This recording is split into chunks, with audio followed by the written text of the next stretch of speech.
Olá, você. É um prazer estar com você hoje, porque hoje nós estamos no primeiro episódio do podcast Conte-me Tudo. E é para você contar tudo mesmo, para que a gente saiba de tudo, para que a gente discuta sobre tudo. Hoje eu estou aqui com a grata felicidade de estar na Seune, a Seune que é uma parceira nossa. Quero aqui agradecer o Max Palmeira. Eu quero aqui agradecer também a Chama Publicidade.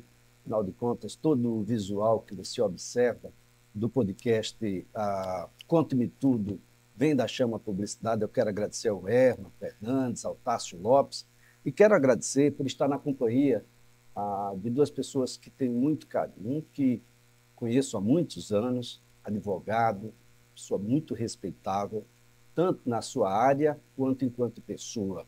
Doutor Sávio Martins, é um prazer tê-lo nesse que é o primeiro episódio do Conte-me Tudo. Bom dia, Elias. Que alegria, né? A gente estreando aí o podcast. Fico feliz com o convite. Vamos trazer aí bons debates. Vamos sim. Conosco também, conheci agora há pouco, mas já estou encantado com ela. Uma visão social muito ampla, e isso, para quem decide, é algo imprescindível, para que a gente possa decidir cada vez melhor. Juíza de Direito Emanuela Porangaba, ela que atua na 21ª Vara de Sucessões. Doutora, é um prazer tê-la aqui. Muito obrigada, Elias. Um bom dia. E que bom esses momentos, a gente sair do gabinete e falar para o público. Eu acho que isso também é uma grande função. A gente já passou muito tempo acastelado, né? Verdade, verdade. Que bom que vocês estão aqui. O tema é polêmico, mas deveria ser mesmo tão polêmico assim?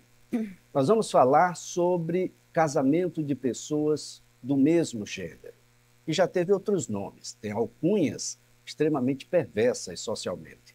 Mas será que a gente deveria ser tão polêmico quando se trata da vontade de duas pessoas?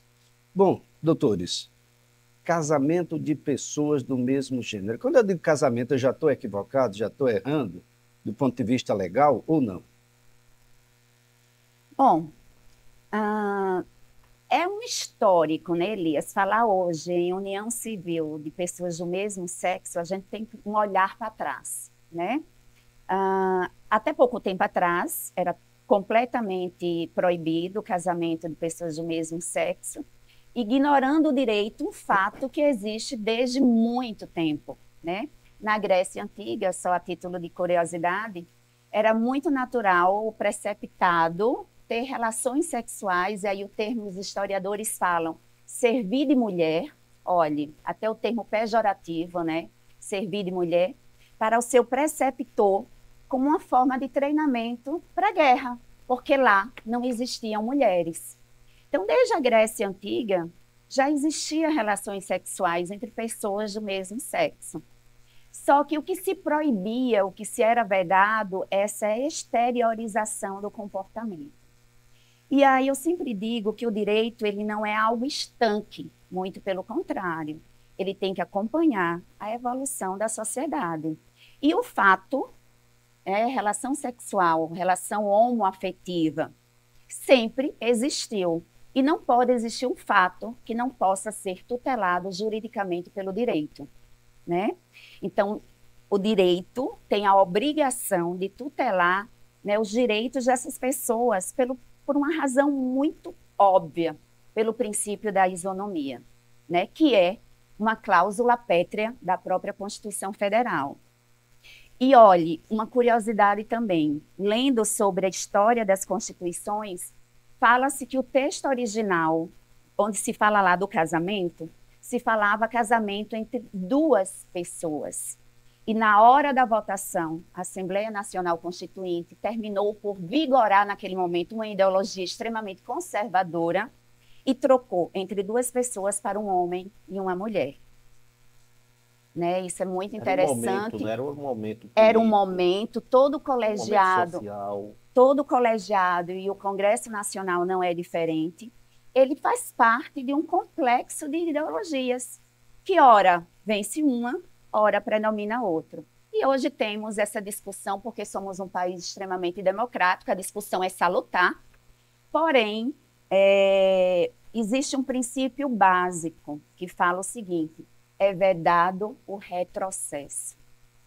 Então, 2011 veio o STF, já tem um projeto lá antes de 2011 da Marta Suplicy, onde ela fala em união civil e depois o texto foi mais uma vez alterado para parceria civil, tudo isso para não se usar o termo casamento, mas em 2011 o STF veio e permitiu a união civil, pacificou. Ainda não se falava em casamento. Ainda não se falava em casamento. Ainda não se falava em casamento. Se você for ler a decisão do STF, em nenhum momento ele fala casamento, tá? Veio civil se parecendo com a união estável. União estável. Em 2013 veio o CNJ e aí sim, a partir deste momento ele fala união civil equivalente a casamento. E os cartórios não poderiam se negar a partir daquele momento e fazer, celebrar e registrar os casamentos. Essa é a situação que a gente se encontra atualmente. É a situação que a gente se encontra hoje, é plenamente permitido, o que já deveria ser, com toda honestidade, desde sempre, porque sempre existiu. Agora, nós, sociedade, boa parcela da sociedade, sempre insistiu em fechar os olhos à realidade e fazer o direito num descompasso com a evolução social. Então, é permitido e é legal o casamento homoafetivo no Brasil? Sim. Desde 2013, o CNJ baixou uma resolução, salvo engano, a 175. Os cartórios não podem se negar, porque depois da decisão do STF, e aqui vem o espírito de podcast do debate, muitos cartórios, principalmente no interior, se negavam. O tabelião disse: eu me nego. Procure outro cartório, eu não faço esse tipo de documento. E, a partir de 2013, com punições para os tabeliães e os notários, os registradores, foi obrigado a celebrar o casamento entre pessoas do mesmo sexo. Bem, os cartórios, as igrejas não. Não, porque a gente não pode confundir. Aí, Elias... aí a gente tem que separar direito e religião. E é justamente isso que permeia o projeto do pastor Henrico, né? Pastor Eurico. Mas o problema é do PL de Pernambuco. Sim. A gente vê que as relações entre pessoas do mesmo sexo, desde a antiguidade, sempre existiram. Em Roma, eu gosto sempre de ir para Roma por conta da influência no nosso direito. As uniões lá eram livres. Não existia o casamento civil. Ou eram livres, e depois do cristianismo, as igrejas passaram a celebrar o casamento religioso. Veja, o primeiro casamento civil, separando Estado e religião, foi, salvo engano, na Dinamarca, em 1890, salvo engano. Primeiro casamento civil. A gente tem que separar o casamento civil como um contrato, deveres e obrigações.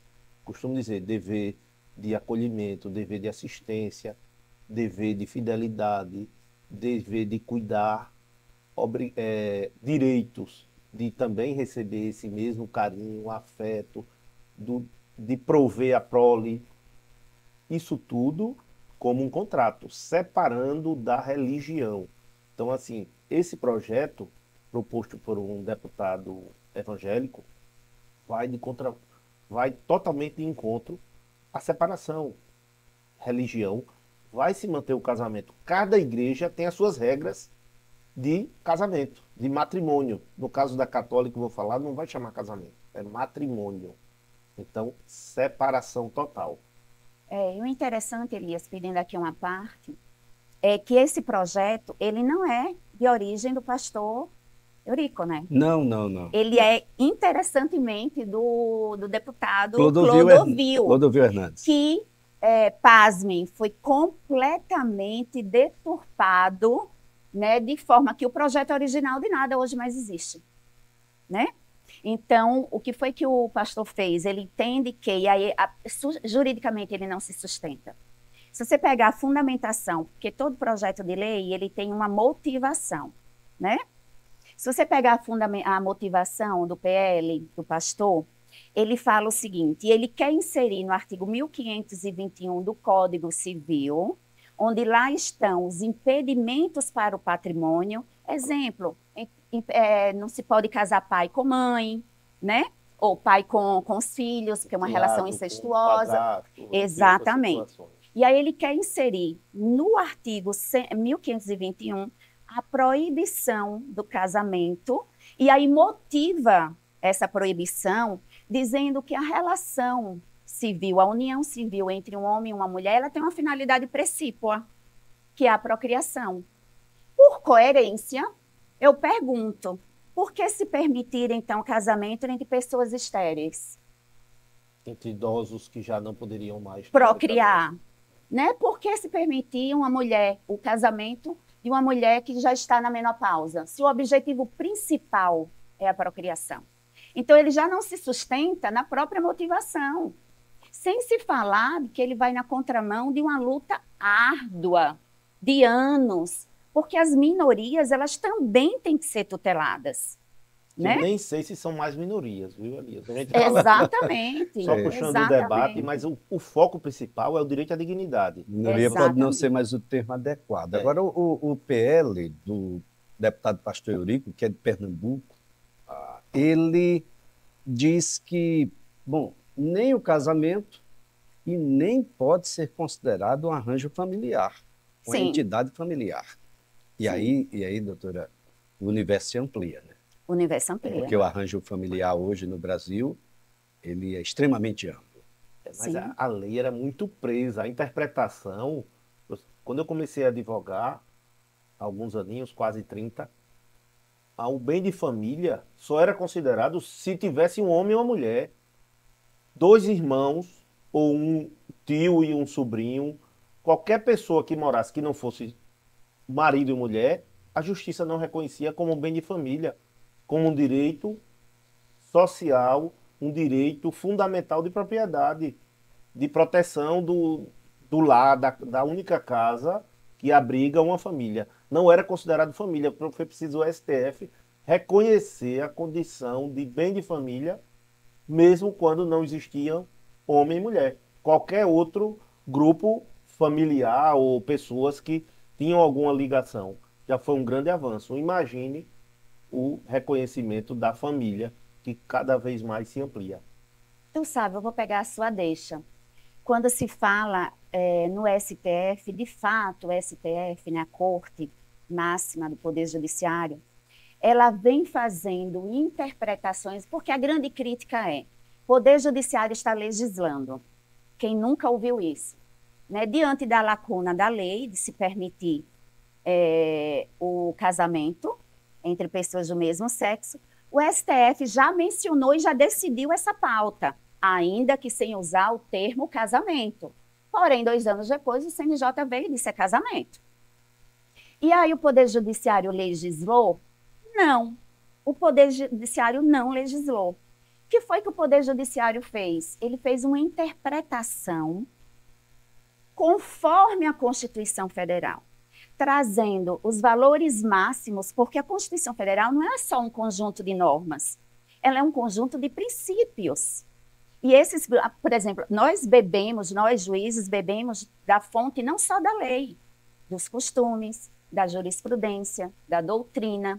E aí o STF, inicialmente, e depois o CNJ, interpretou a Constituição em sua essência e sobressaltando a importância do princípio da isonomia, da igualdade, da dignidade da pessoa humana. O fundamento principal, eu acho que não é nem isonomia, Elias, eu vou mais. A dignidade humana de você ser reconhecido na situação que você quer, aquele tipo de família que é interessante para você.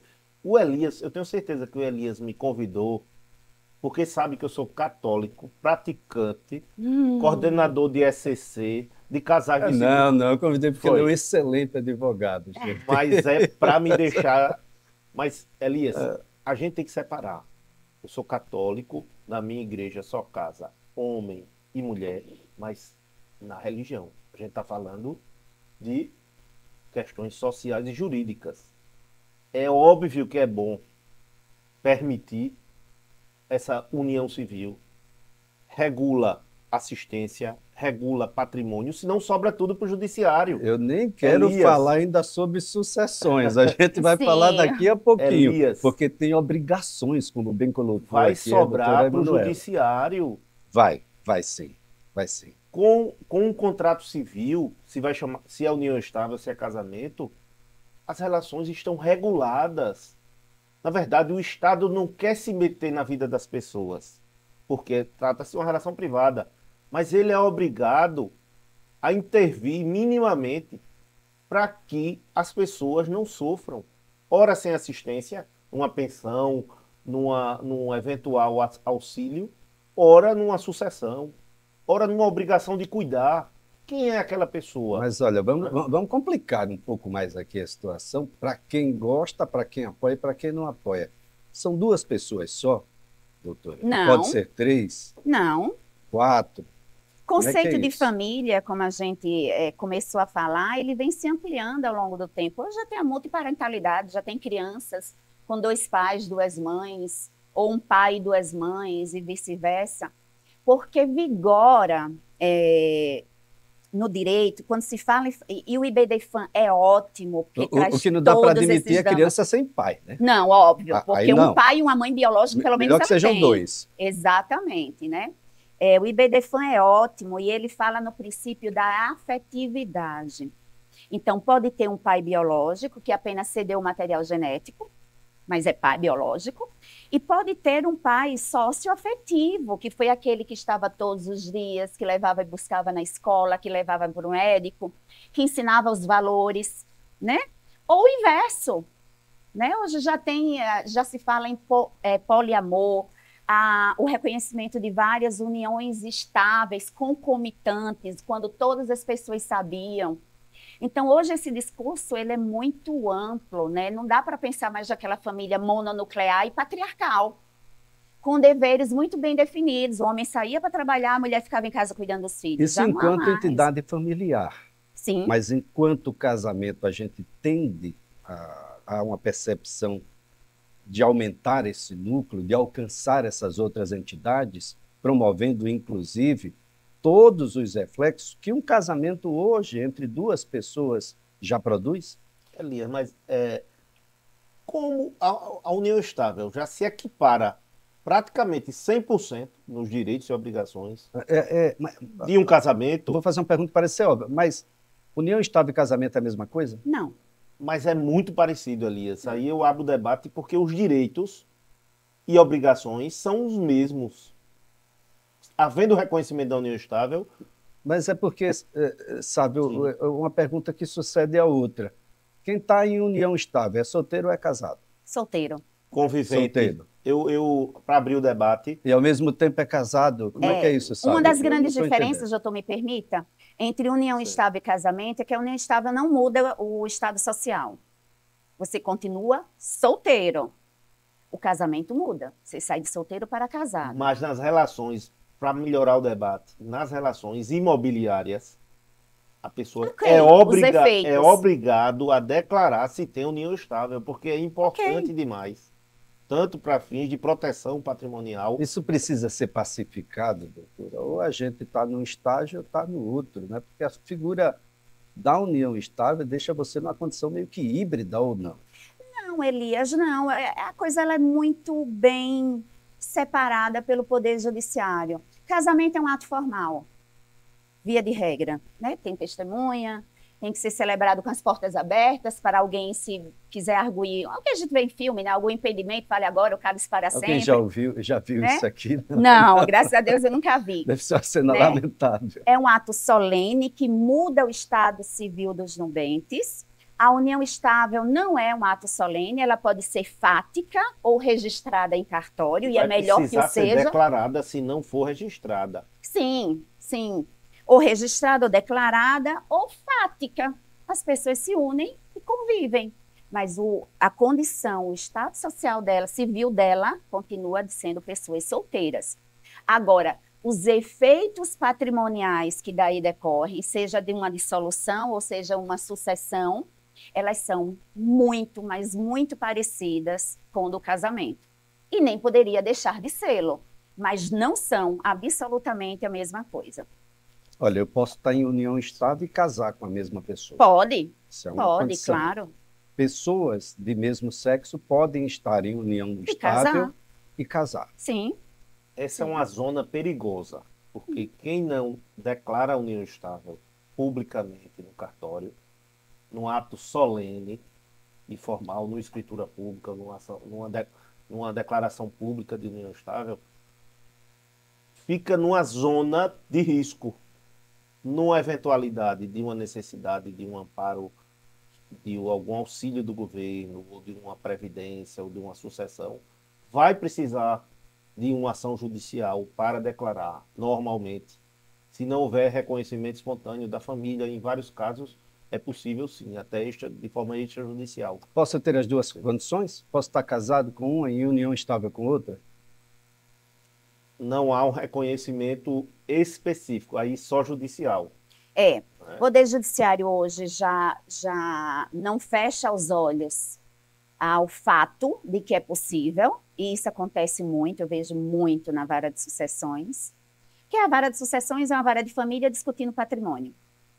Duas coisas igualmente complicadas, Muito. né? Muito E não complicado. raras vezes a gente pega todas as demandas de família e todas as demandas relativas ao patrimônio. Então, a briga é muito grande, a demanda ela é complexa de se resolver.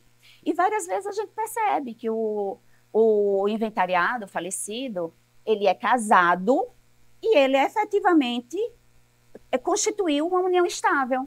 E que a esposa, inclusive, sabia. Ambas sabiam.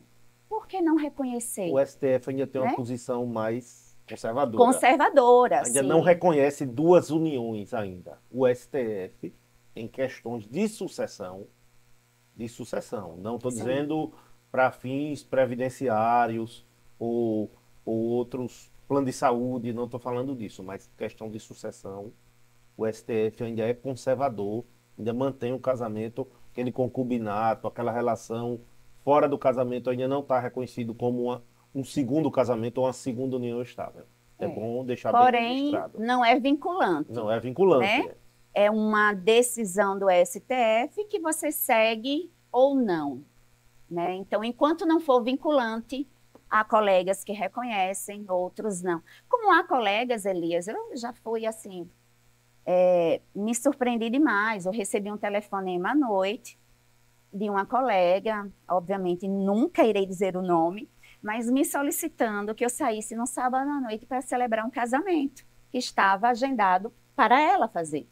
Aí eu, mas por quê? Porque o casal é homoafetivo, são dois homens, e eu não faço. Como se ela pudesse dizer que não faria, né? E eu prontamente troquei de roupa e fui fazer o casamento. Porque é um desrespeito, né, um preconceito desarrazoado. Trazer esse discurso, essa pauta que estava arquivada há 15 anos, Elias, quando já tem decisão da STF, já tem decisão do CNJ, e que se cresceram estatisticamente os casamentos homoafetivos, agora, é mais ou menos como se a esta altura do campeonato a gente fosse rediscutir se a mulher pode votar ou não. É um grande Entende retrocesso. o retrocesso? Imenso. Né? Imenso.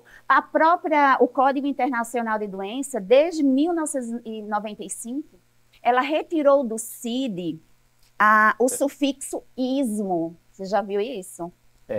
Ele retirou o sufixo era considerado ismo. doença até a década de 70. Porque- O homossexualismo. Exatamente. Que nem se diz mais, né?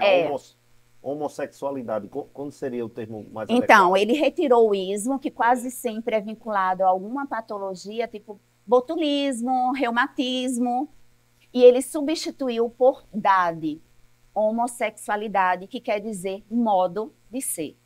Doutora, vamos imaginar aqui a situação.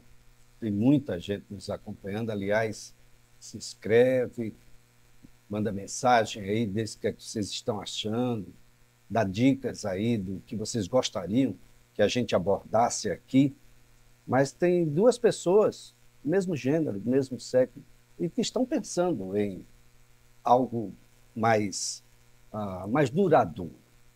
Sim. Querem casar. Quais são os caminhos? Os mesmos caminhos de um casal heterossexual. Habilitação normal. no Habilitação cartório. no cartório, entrega de toda a documentação, Eu lembro que o proclamas. Tribunal de Justiça tem feito casamentos coletivos e nesses casamentos eu tenho encontrado pessoas de mesmo sexo também.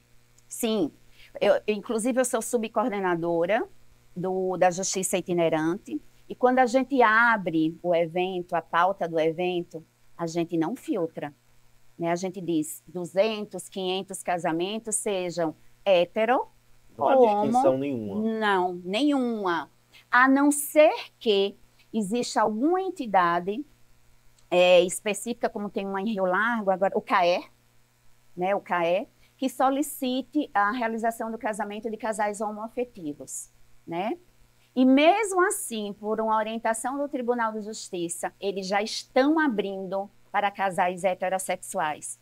Porque se luta por uma isonomia, porque eles mesmos vão se agrupar, né?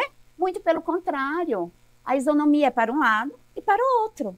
Então, Falou-se num juntos. tema interessante, essa questão do dia do orgulho gay, o dia do Sim, orgulho homossexual, eu acho que tende a não existir mais. A partir do momento que vai ser Naturalizar normal, essas relações. as relações vão ser naturais, não haverá necessidade. Que eu entendo que, de um certo modo, para que a sociedade aceitasse uma coisa meio forçada, entendam, a gente quer ser ouvido, né? E eu acho que com o tempo não vai ter mais esse dia, não vai haver mais necessidade. A sociedade vai entendendo que as pessoas precisam ter dignidade, precisam ter respeito. Claro, tudo sempre com respeito. Agora, E lembrando a que gente não é só festa, não, não é? não é só festa. Nós vamos ter aí não. os mesmos problemas que as varas de sucessões encontram em casais héteros. É só aguardar um pouquinho que vai chegar também com os demais Já chegou, casais. já Sem tem dúvida, chegado, já né? tem chegado, sem dúvida. O problema é o mesmo, é encarado sobre o mesmo prisma, sem diferença alguma. Eu já peguei casos, né? Acho que você mencionou, doutor Sábio, agora há pouco, um caso em que casais do mesmo sexo conviviam muito tempo e falecendo, né? Uma prima entrou com um reconhecimento de união estável para retirar o companheiro sobrevivente da ordem de vocação sucessória. Olha só, aquela pessoa, aquele companheiro, conviveu a vida inteira com o outro, inclusive cuidou do outro quando acometido de uma patologia, até o último suspiro. E aí, quando essa pessoa falece, vem a família indignada, porque nós somos sangue, o outro não é nada, além disso é uma relação homoafetiva, né? Simula um ato jurídico e se habilita nos autos de inventário para tentar angariar o patrimônio construído pelo falecido e pelo sobrevivente. Isso é de um preconceito e que o Poder Judiciário tem a missão de fazer justiça, né? Não tem um sentimento pior que eu aprendi, é de que o ser humano com direito bom, ele se sentia injustiçado. Né? Esse sentimento essa injustiça institucionalizada pelo próprio Poder Judiciário é indignante. Mas esse ponto falado, a gente só reforça para o nosso, as pessoas que estão nos assistindo, a importância da formalização, seja pelo casamento, seja pela união estável. É um grande passo para uma futura assistência, um futuro direito patrimonial. Eu sou o incentivador da regularização da situação dos casais, das famílias. Eu sou o maior incentivador. Eu acho que papel é sempre bom. Mesmo na era digital, o papel continua forte. Por quê? Porque supre uma discussão jurídica posterior. Presunção da união estável já declarada, ela é quase absoluta, a não ser quando houver alguma fraude no cartório ou na manifestação de vontade. Agora, né? tudo isso começa no entendimento próprio de gênero. O que é que eu me entendo enquanto gênero? Esse ou aquele, hoje nós temos uma player muito grande.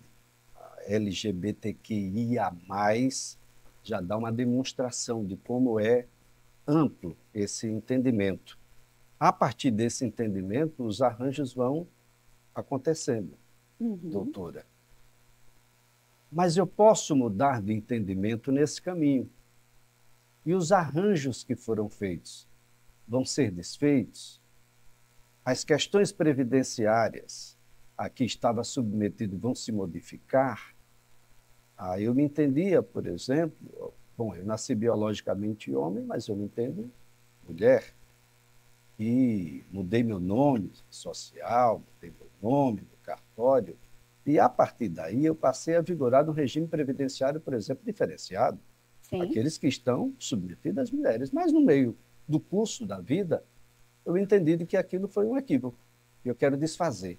Eu posso voltar para o regime anterior, porque vou ter que voltar para o regime anterior. Tá? Como é que é muito complexo.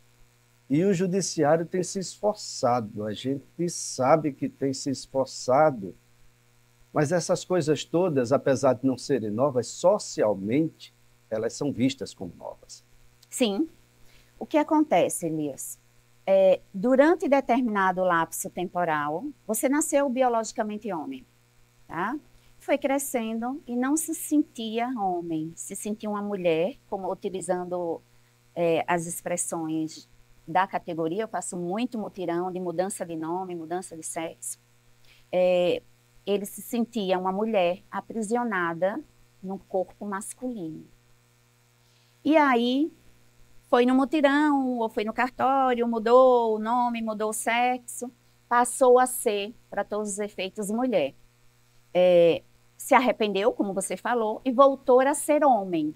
Durante esses lapsos temporais em que ele foi mulher, homem, mulher e homem, vai se respeitar, né, o direito vigente para aquele determinado gênero. A exemplo da aposentadoria, que tem prazos distintos, né, se for mulher, se for homem. Isso. Então, aquele determinado período vai se respeitar em que condição ele existia, tá? Em que condição ele vai terminar. É uma conta, vai ser uma conta. O fato é, o direito não pode deixar de tutelar o fato. Qual foi o fato? Ele mudou de sexo 2 vezes, voltou a ser o que a humanidade, não humanidade. E não o contrário. E não o Perfeito. contrário. Porque é tão imenso. É tão polêmico que misturou aí, homem e mulher. Sim. Até eu me atrapalhei, Sim, doutora. sim. Ele mudou, depois se arrependeu e voltou a ser. Sabe, o direito trabalhista vai alcançar isso, porque imaginar o curso dessa relação, no período em que tutelava-se como mulher, de que houve uma gestação. E aí ele vai ter direito à licença. Vírgula, porque mesmo ele trocando o nome e o sexo, ele não vai conseguir gestar. Né? Se ele nasceu biologicamente homem. Não, eu estou imaginando aqui alguém que estava no sexo masculino, vamos imaginar que estava no sexo feminino. E decidiu de que a partir de agora não se entendia mulher, se entende homem. Mas sim, no curso da relação, gestou. Sim. Então, ele gestou, mas biologicamente era mulher. Sim. Pode se gestar. E vai aí ter todos os direitos de licença maternidade e lá vai. Olha, é muito complexo. É por isso que eu digo, o direito se esforça, gente. Se esforça muito. Mas a sociedade, ela está cada vez mais aberta a esses novos relacionamentos, e é por isso que nós estamos aqui com a Emanuela Porangaba, com o Sávio Martins, tentando pavimentar um pouco de uma estrada que é longa. Sim. A gente está bem no início, né, doutora? Bem no início dessa estrada, e um PL como esse parece que não ajuda em absolutamente nada. É um buraco bem grande. Eu acho que tem um lado interessante. Ajuda o debate. Embora volte uma discussão política de direita, de esquerda, que já está se tranquilizando mais. Aqui, quase um ano do novo Parece-me que essa discussão é mais religiosa. Mas a gente tem que separar, entendeu? Eu sou católico, mas eu sei que a união de pessoas do mesmo sexo, no âmbito jurídico, no âmbito civil, é importante. Assistência, patrimônio, obrigação de convivência, de fidelidade, de respeito, dignidade. Então, assim, não dá para misturar religião. O Estado se separou da religião, já vem separando há muito tempo. Então, assim, a gente tem que fazer essa... Tanto é que o casamento civil, como eu falei, no século retrasado, Mas até então só existia casamento no âmbito religioso.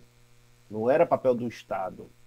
Imaginar como todos, né, precisam se reinventar. Imaginar a escola que se prepara para o Dia das Mães receberem só mulheres. Podem receber homens e vice-versa no Dia dos Pais. Imaginar como será a dissolução dessas uniões, desses arranjos familiares, no quesito cuidar da criança, posterior a essa, que tem as mesmas obrigações dos outros casais todos que nós temos. Que não há diferença nenhuma, né? Cuidar de uma criança sendo casada. E imaginar que você precisa querer tudo, imaginando de fato que não é diferente. Sim.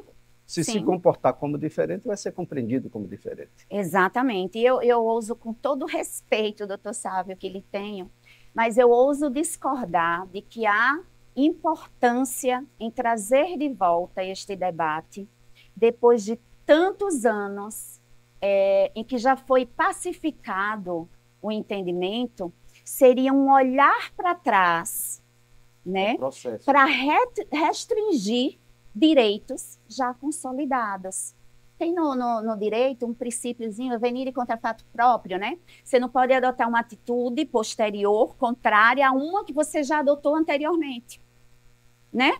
Desfazer algo que, digamos, o direito foi assegurado, é permitido o casamento. Aí, tantos anos depois, volta a se discutir o sexo dos anjos, por assim dizer. Eu não concordo. É sintomático, né? Foi o que eu quis dizer. O projeto, eu acho que é totalmente contrário à dignidade, ao princípio da isonomia. Mas já que ele veio, isso pode fortalecer o debate de que há igualdade, de que não deve haver retrocesso. Quem sabe agora, depois desse projeto absurdo, não pare de vez essa discussão.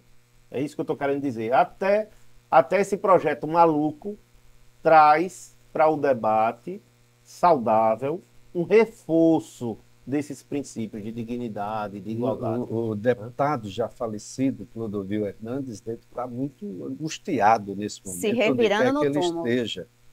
Porque definitivamente o Clodovil era conhecido pelas suas polêmicas, pela firmeza, mas o ambiente em que ele vivia era muito adverso. Hoje nós estamos fazendo um debate aqui que provavelmente a gente não teria com as mesmas expectativas que estamos tendo agora. O deputado Clodovil foi muito sereno na propositura. O projeto tinha linhas humanitárias. Nós estamos falando apenas sobre, na verdade, religião. Sim, absolutamente. Esse projeto, olha, eu não concordo porque Deus não quer, mas ninguém consultou. A Deus, doutor, que Deus nos ilumine, que a gente possa, de fato, observar o que é melhor. Parece-me que já nasce com vícios de constitucionalidade. Flagrantes. Muito provavelmente deve passar por uma análise constitucional posterior pelo próprio Supremo. Não deveria ter passado nem pela Câmara de Constituição. Né? Ainda vai passar. Ainda vai para a Comissão de Constituição e Justiça. Agora, né? É isso, por esses dias. Se não houver acordo de líderes, não é, doutor Sávio? Se houver acordo de líderes, então, a gente vai direto para o plenário. Eu não acredito nós que passe, temos uma composição... Eu acredito que não passe. Composição bastante conservadora hoje do Congresso, principalmente na Câmara. Mas é conservador, como a gente está falando. Estão misturando religião e um contrato civil. Bem, para a gente concluir essa nossa conversa, a gente pode dizer, doutora, com letras enormes, garrafais, casamento homoafetivo entre pessoas do mesmo sexo, do mesmo gênero, é permitido e é legal no Brasil. Sim, acredito que o projeto não vai passar. Acredito que não seja o clamor social. Existe uma minoria extremamente conservadora que está fazendo ruído e angariando, né, votos nesse sentido. Os levantes de voz nesse sentido para fazer ruído, para angariar votos desta parcela extremamente conservadora da sociedade. Acredito que não vai passar. E a pergunta de milhões: os casamentos serão anulados? Não, porque não se pode... os casamentos já realizados Na remotíssima hipótese desse projeto de lei ser aprovado, eles não poderão ser atingidos de forma alguma. Mas, repito, acredito, com todas as letras, que o projeto não passará. Importantíssima essa sua fala, doutora.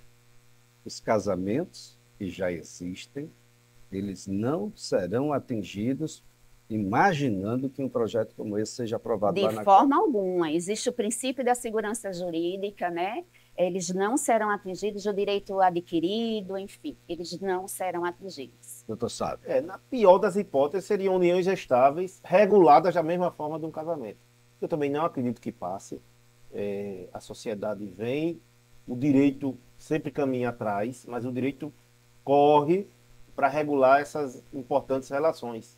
Quando a gente fala em família, a gente falou em família, mas a gente tem que dizer que família, não importa se é um homem ou uma mulher, é ainda a saída da nossa sociedade. Agora, como importante valorizar a família, de uma forma porque geral. um tema vai puxando o outro. Muito se falou aqui em união estável. Se a gente tem casamento, união estável é uma coisa que, bom, é um limbo que a gente em algum momento vai encerrar? Elias, sinceramente, eu acho que não. Não. Eu acho que não. Eu acho que tem pessoas, tem casais que preferem, depois ou não de um casamento mal sucedido, traumático, porque casar é muito fácil, divorciar é extremamente difícil. Tá né? até mais fácil agora, né? Tá mais fácil, mas eu tô 24 horas dizendo. você pode casar e separar, não tem mais aquele período. Mas ano, você 2 casa, anos. você espera o período de habilitação, vai lá, celebra o casamento. O divórcio, se tiver filhos principalmente, você tem que entrar no Poder Judiciário, aguardar uma audiência de conciliação, aguardar uma Sem audiência de filhos é mais instrução, né? Discutir partilha, discutir filhos, guarda, alimentação. Então, o processo é mais longo. Então, existem pessoas que, traumatizadas ou não de um relacionamento anterior frustrado, preferem permanecer como união estável. Mas tem uma figura né? meio que amaldiçoada, meio que maldita nessa relação, que é a tal da concubina, ou concubino, né? Porque nós estamos falando aqui sobre pessoas de mesmo sexo. O Estado brasileiro consegue, não, você pode ter um casamento ou união estável. Mas concubina, não. Concubino, não. Como é que é isso, doutora? Esse eu vou deixar com o Sábio responder e depois eu arremato. Veja só, o Estado não reconhece se tiver uma união estável ou um casamento e uma relação à parte.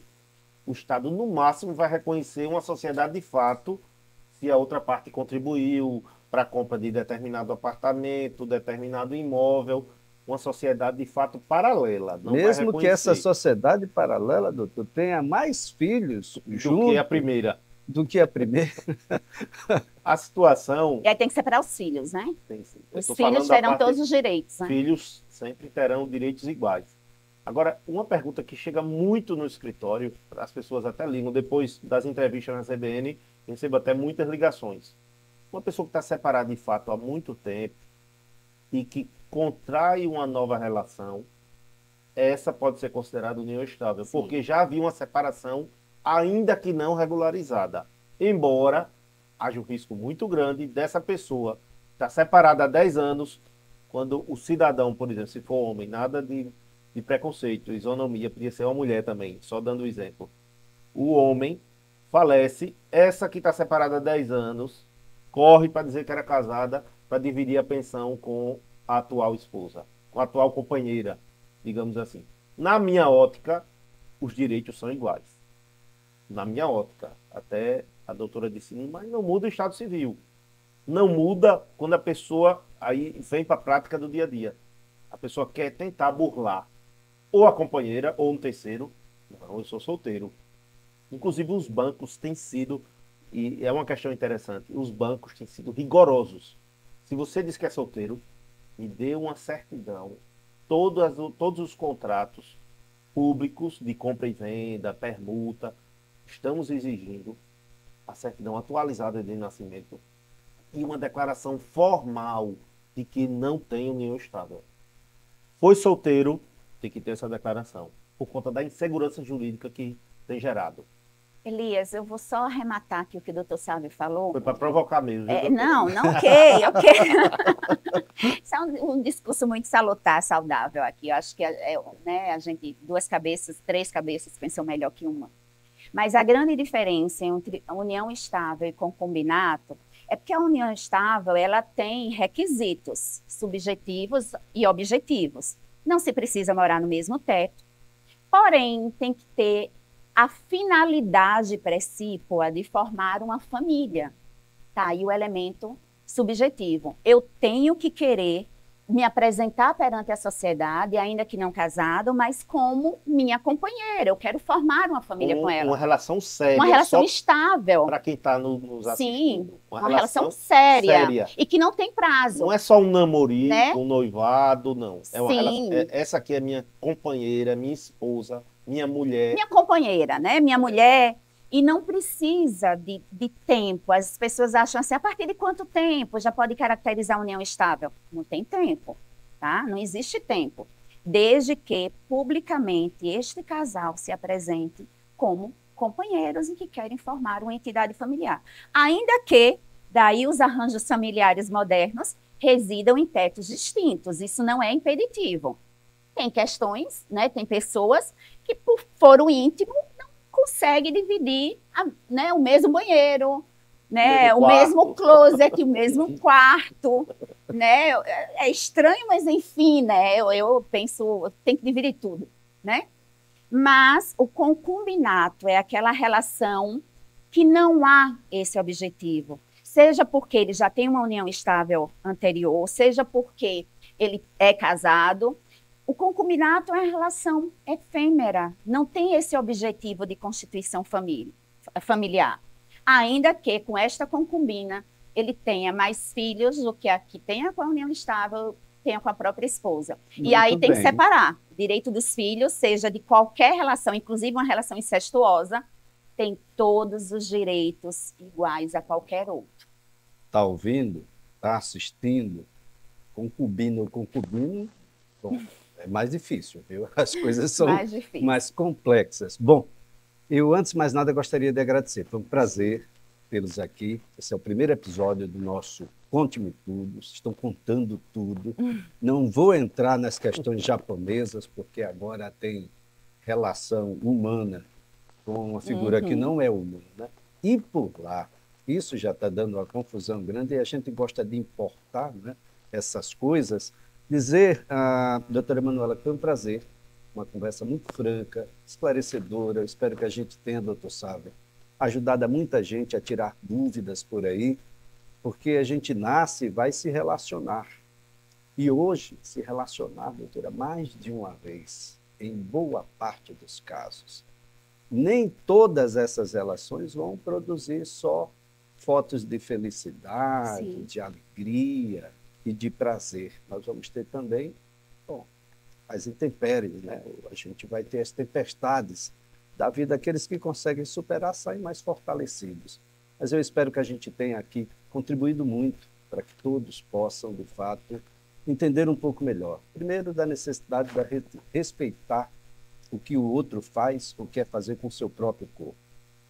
Segundo, da gente respeitar essa individualidade necessária, cada um é cada um, e vai dar um destino que melhor achar para esse seu próprio ser. Segundo, de que a gente deve, bom, contribuir para pacificar a sociedade. E o judiciário, definitivamente, sozinho, não consegue. Essa é uma coisa certa. 2 mais 2 pode triplicar o judiciário agora de juízes, servidores, etc., doutora, que a gente vai triplicar o número de possibilidades. Muitos advogados e muitas demandas. Né? Os advogados só levam aquilo que os clientes estão querendo.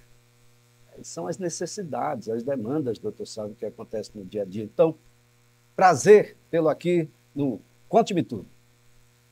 Sempre à disposição, Elias. Precisando, estaremos aqui. Queria dar uma palavrinha só para os colegas que atuam na área de sucessões.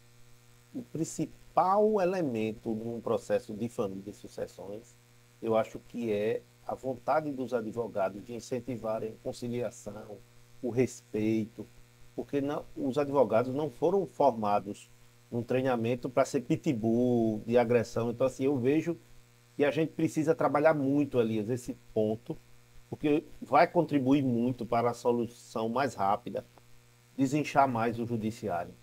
Ia deixar esse ponto final.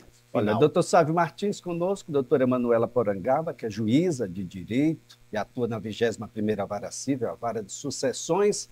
Você aqui com o Conte-me Tudo, um abraço, se inscreva, dê um clique aí, aperta aí o like, e faz junto com a gente. Vamos aprendendo junto aqui, mas super importante, manda temas para que a gente possa discutir.